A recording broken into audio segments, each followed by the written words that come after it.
Hello students. Bohr model जो था उसको हमने पढ़ा था, उसके कुछ एक पॉइंट्स और जो उसका ग्राफिकल रिप्रेजेंटेशन है वो आज हम इस वीडियो के अंदर देखने वाले हैं। सबसे पहले कल मैंने आपसे कहा था कि जो नेगेटिव साइन होता है जब हम एनर्जी ई एन की वैल्यू निकाल रहे थे तो माइनस का जो साइन आया था उसकी वैल्यू मैंने कहा था मैं इसका रीज़न जो है आपको बाद में बताऊंगी। तो आज वहीं से स्टार्ट कर रहे हैं हम। Electronic energy as negative energy, जो इलेक्ट्रॉनिक एनर्जी है उसे नेगेटिव एनर्जी की फॉर्म में क्यों कंसीडर किया था बोर्ड ने? वो इसलिए कंसीडर किया गया था क्योंकि मान लो ये न्यूक्लियस प्रेजेंट है, जो इलेक्ट्रॉन है वो यहाँ प्रेजेंट है।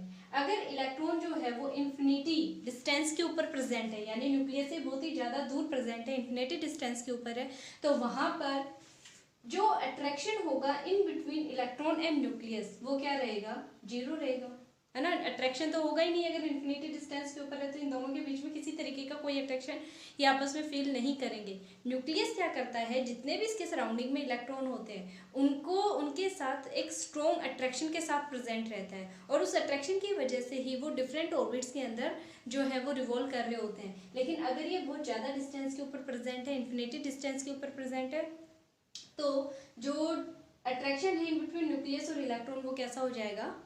बिल्कुल ना के बराबर है, अट्रैक्शन नहीं रहेगा। तो उस टाइम के ऊपर जो एनर्जी है उसकी वैल्यू कितनी रहेगी? जब ये इन्फिनिटी डिस्टेंस के ऊपर है इलेक्ट्रॉन, तो एनर्जी की वैल्यू कितनी रहेगी? जीरो रहेगी। और क्योंकि यहाँ पर एनर्जी की वैल्यू इन्फिनिटी डिस्टेंस के ऊपर जीरो है, तो जैसे जैसे इसके इनर साइड के अंदर जो ऑर्बिट बनेंगे उनमें जो इलेक्ट्रॉन आने स्टार्ट होंगे इस तरीके से इनर साइड के अंदर, तो यहाँ पर जीरो था, अगर इनर डायरेक्शन के अंदर मूव करेंगे तो हमेशा क्या होता है, जब भी हायर लेवल से लोअर लेवल के अंदर आएगा इलेक्ट्रॉन, यानी इनर साइड में मूव करेगा, तो कुछ ना कुछ अमाउंट के अंदर जो एनर्जी है वो रिलीज होगी, और रिलीज होगी तो साइन कैसा चला जाएगा एनर्जी का? नेगेटिव के अंदर आ जाएगा। ओके, तो ये रीजन होता है कि जो इलेक्ट्रॉनिक एनर्जी है बोर मॉडल के अंदर जो इलेक्ट्रॉनिक एनर्जी ऑफ एटम बताया गया था उसका साइन नेगेटिव क्यों रहता है। तो आई होप आपको अब पता चल गया होगा।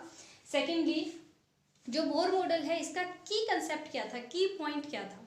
मेन जो है वो इसका क्वांटाइजेशन जो है, कि जो लेवल्स होते हैं डिफरेंट डिफरेंट वो एनर्जी पैकेट्स की फॉर्म में प्रेजेंट होते हैं, डिस्क्रिएट एनर्जी लेवल्स की फॉर्म में प्रेजेंट रहते हैं।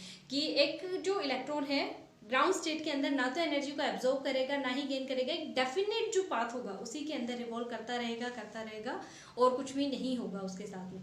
तो ये जो कंसेप्ट था ये बोर मॉडल का की कंसेप्ट था जो इन्होंने ही बताया था। इससे पहले जो मॉडल आए थे वो इस चीज़ के बारे में एक्सप्लेन करने में फेल हो गए थे।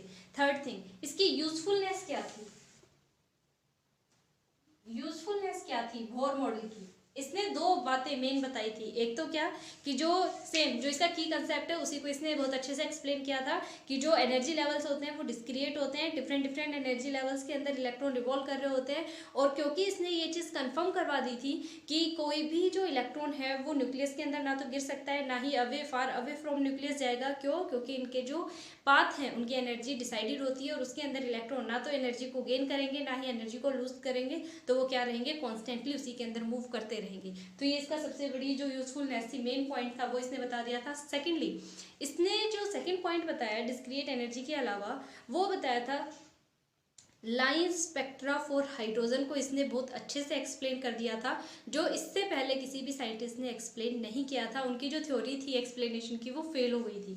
तो इसने जो लाइन स्पेक्ट्रा था उसे एक्सप्लेन कर दिया था। क्या कहा था कि देखिए, जो एक्साइटेड और ग्राउंड स्टेट, दो तरीके के एनर्जी लेवल होते हैं। एक एक्साइटेड स्टेट होता है, ग्राउंड स्टेट। ये मान लो ग्राउंड स्टेट है, ये कौन सा है? एक्साइटेड स्टेट है। अभी मैंने कुछ टाइम पहले जो पिछली वीडियो थी उसके अंदर एटम का डायग्राम बनाया था, उसके अंदर हमने E1 E2 लिखा था। आज मैं यहाँ पे सिंपल ले रही हूँ। ये मान लो E1 है और ये क्या है? E2 है। जब भी इसके ऊपर कोई पर्टिकुलर इलेक्ट्रिक डिस्चार्ज किया जाएगा E1 के ऊपर, ग्राउंड स्टेट के अंदर जब इलेक्ट्रॉन प्रेजेंट है या फिर हाई एनर्जी या टेम्परेचर दिया जाएगा, तो इलेक्ट्रॉन जो है वो एनर्जी को गेन करेगा और कहाँ चला जाएगा? ग्राउंड स्टेट से एक्साइटेड स्टेट के अंदर चला जाएगा। जब तक ये एक्साइटेड स्टेट के अंदर है, क्योंकि इसका एक्साइटेड स्टेट के अंदर जो लाइफ टाइम होता है वो बहुत ही ज्यादा शॉर्ट होता है। एक्साइटेड स्टेट के अंदर जो इलेक्ट्रॉन है उसका लाइफ टाइम बहुत ज्यादा शॉर्ट होता है, जिस वजह से बहुत ज्यादा टाइम तक यहाँ पर स्टे नहीं कर सकता। और अगर यहाँ पर स्टे नहीं कर सकता तो ये क्या करेगा? एनर्जी को लूज करेगा और वापस से अपने ग्राउंड स्टेट के अंदर आना पसंद करेगा। जब ये वापस अपने ग्राउंड स्टेट के अंदर आएगा तो किसी पर्टिकुलर वेवलेंथ या फ्रीक्वेंसी की जो लाइट रेडिएशन है वो यहाँ पे इमिट होंगी, जो हमें बताएंगी कि इनके बीच में जो लेवल्स हैं इनके बीच में टोटल जो डिफरेंस है वो कितना है। तो ये किसके इक्वल आ जाता है, E is equal to E2 minus E1 के इक्वल आता है। क्योंकि डिस्क्रिएट लेवल है तो एनर्जी लेवल E1 और E2 रहेंगे। ऐसा तो है नहीं इलेक्ट्रॉन यहाँ से चला और यहाँ बीच में आके बैठ गया, ना ऊपर जा रहा है ना नीचे, ऐसा कुछ नहीं होता है। या तो E2 के अंदर ही जाएगा या फिर E1 के अंदर ही रहेगा, नेक्स्ट हायर एक्साइटेड स्टेट में जाएगा या फिर नहीं जाएगा, वो यहीं पर रहेगा। तो इन बिटवीन जैसा कुछ नहीं होता है। यही डिस्क्रिएट एनर्जी का जो मेन फोकस था वो इसी चीज के ऊपर था। अब देखिए यहाँ पे आपने निकाल ली, आपने एक चीज पढ़ी थी प्लैंक्स के अकॉर्डिंग हम इस थ्योरी को एक्सप्लेन करते आ रहे हैं। तो E इज इक्वल टू क्या होता है, एच न्यू होता है, यही बताया था प्लैंक्स ने, है ना। तो E की जगह पे मैं ये लिख सकती हूँ h nu is equal to क्या हो जाएगा, E2 माइनस E1। ठीक है, अब न्यू जो है as we know nu is equal to क्या होता है, C बाय लैम्डा। इस इक्वेशन के अंदर पुट करें h c by lambda is equal to E2 minus E1। कोई दिक्कत नहीं है। मैं चाहती हूँ इस पूरी इक्वेशन को मैं लैम्डा के फॉर्म के अंदर ले आऊँ, तो क्या करूँ, लैम्डा को इधर लेके चली जाऊँ, E2 माइनस E1 को इसके अपॉन में ले आऊँ। तो क्या हो जाएगा, यहाँ पर यहाँ लिख देती हूँ lambda is equal to h c upon E2 minus E1। ये आ गया। ठीक है, तो यहाँ से आप लैम्डा की वैल्यू जो है वो फाइंड आउट कर सकते हैं, जो कि किसके इक्वल है, H c upon E2 minus E1। अब आपके पास चाहे कोई भी वेवलेंथ जो है, किस कॉरस्पॉन्डिंग एनर्जी रिलीज हुई, क्या वेवलेंथ थी, वो आप यहाँ से भी फाइंड आउट कर सकते हैं। आपके जो न्यूमेरिकल पोर्शन है उसके अंदर ये चीज़ हेल्प करेगी। तो आप ये जो डेरिवेशन पॉइंट मैंने आपको बताया है इसे अच्छे से अपने नोट्स के अंदर इंक्लूड कर ले जहाँ भी आप बना रहे हैं। तो ये इसके दो यूजफुल थे। फर्स्ट था डिस्क्रिएट एनर्जी लेवल्स को और एटम की स्टेबिलिटी के बारे में इसने बता दिया था, और सेकंड क्या बताया था, इसने स्पेक्ट्रम ऑफ हाइड्रोजन को बहुत अच्छे से एक्सप्लेन कर दिया था। तो यहाँ तक की जो चीज़ है वो ख़त्म हो चुकी है। अब हम इसका स्पेक्ट्रम जो है, जो ग्राफिक स्पेक्ट्रम जो है वो रिप्रेजेंट करेंगे। तो वो ड्रॉ कर रहे हैं आप साथ में। जो ग्राफिकल रिप्रेजेंटेशन है वो मैंने ड्रॉ कर दिया है। आप भी इसे एज इट इज़ ड्रॉ करें साथ साथ अपने नोट्स के अंदर, तब तक ड्रॉ करते रहे जब तक ये परफेक्टली आपको आ नहीं जाता है। देखिए देखने में बहुत आसान लगेगा, लेकिन आप जब बनाते हैं उस टाइम पे कंफ्यूज हो जाते हैं। तो यहाँ पर देखिए सबसे पहले हम यहाँ पे डिफरेंट एनर्जी लेवल्स बना लेंगे। मैंने यहाँ पे स्टार्ट किया है, n इज इक्वल टू 1 से लेके 2 3 4 5 6 7 8 तक बनाया है। ओके, फर्स्ट जो सीरीज आती है वो होती है लाइमन, जो हाइड्रोजन स्पेक्ट्रम होता है। देखिए इसके बारे में हम पीछे भी बात कर चुके हैं एक वीडियो के अंदर, अभी 2 दिन पहले। तो वही चीज़ जब स्पेक्ट्रम के बारे में बात कर रहे थे ना, उस टाइम पे मैंने आपको बताया था, आज दोबारा से यहाँ पे बता रही हूँ मैं आपको ये अच्छे से। जो लाइन स्पेक्ट्रा ऑफ हाइड्रोजन है वो इस तरीके से लाइन्स के अंदर प्लॉट किया जाता है। एनर्जी लेवल्स बना लिया आपने, डिस्क्रिएट जो एनर्जी लेवल्स हैं। उसके बाद जो लाइमन सीरीज है ये फर्स्ट होती है, जिसके अंदर किसी भी हायर एनर्जी लेवल से जो इलेक्ट्रॉन है वो किस में आएगा, n1 के अंदर। यहाँ पर भी मैंने यहाँ पे स्पेसिफाई किया है लाइमन के लिए n इज इक्वल टू, जो मिनिमम वैल्यू है वो n इज इक्वल टू 1 रहेगी, और हायर 1 तो हो नहीं सकती, इससे ज़्यादा 2 3 4 5 6 एंड सो ऑन हो सकती है। बाल्मर के अंदर कभी भी जो इलेक्ट्रॉन है वो n1 के अंदर नहीं आएगा, सेकेंड सीरीज सेकेंड लेवल के अंदर आएगा, n2 में आएगा। इसी तरीके से हायर से n2 में आएगा। इसी तरीके से पास्टन के अंदर n3 में आएगा, हायर से n3, ब्रैकेट में हायर से n4, और जो पी फंड है इसमें हायर से n5 के अंदर आएगा। यानी वन स्टेप बाय स्टेप 1 के डिस्टेंस से ये अपर डायरेक्शन के अंदर मूव करते जा रहे हैं। जो एनर्जी लेवल्स है, टोटल जो एनर्जी सीरीज होती है वो 5 तरीके की होती है हाइड्रोजन स्पेक्ट्रम में, Lyman, Balmer, Paschen, Brackett and Pfund. Okay, ये सारे अलग अलग साइंटिस्ट के नाम थे जिन्होंने इसके ऊपर, देखिए आपने जो रेडबर्ग फॉर्मूला था वो पढ़ा होगा, वहां पर मैंने आपको डिफरेंट फॉर्मूलाज बताए थे, तो वो इन साइंटिस्ट ने एक्सप्लेन किए थे। तो उन्हीं के एक्सप्लेनेशन के ऊपर अकॉर्डिंग इस स्पेक्ट्रा को इस तरीके से अरेंज किया गया है, इन सीरीज को ये नाम दिया गया है। अब जो लाइमन सीरीज है ये एग्जिस्ट करती है यूवी अल्ट्रावायलेट जो रीजन है उसके अंदर। बाल्मर सिर्फ ऐसी है जो विजिबल रीजन के अंदर प्रेजेंट रहती है, सिर्फ बाल्मर सीरीज ऐसी है जो विजिबल रीजन में रहती है, जिसे हम देख सकते हैं। पास्टन जो है ये आईआर के अंदर रहती है, ब्रैकेट भी आईआर के अंदर रहती है, यानी इंफ्रारेड, और पीफन भी किसमें रहती है, इंफ्रारेड के अंदर। यानी 3 तरीके की जो इलेक्ट्रोमैग्नेटिक रेडिएशन है वो इसके अंदर यूज में आती है, अल्ट्रावायलेट, विजिबल और इंफ्रारेड। अब आपसे ये भी पूछा जा सकता है कि कौन सी सीरीज हाइड्रोजन स्पेक्ट्रा की विजिबल रीजन के अंदर आती है, तो आपको पता होना चाहिए बाल्मर सीरीज आती है। ये नाम आपको ध्यान रखने पड़ेंगे। ओके, तो देखिए यहाँ पे आप चाहें तो इसे डायरेक्ट देखिए, नाम तो याद करने पड़ेंगे, Lyman, Balmer, Paschen, Brackett, Pfund. Short form जो है वो इस तरीके से बना सकते हैं, LBP। ठीक है, लाइमन, बाल्मर, पास्चर, ब्रैकेट और पिफर्ड। तो इस तरीके से आप इसकी शॉर्ट फॉर्म बना के भी याद कर सकते हैं, लेकिन कंफ्यूज ना हो, ये बी से स्टार्ट हो रहा है, ये बी से, फिर बी से, फिर बी से, इन्हें उल्ट पुल्ट ना करें।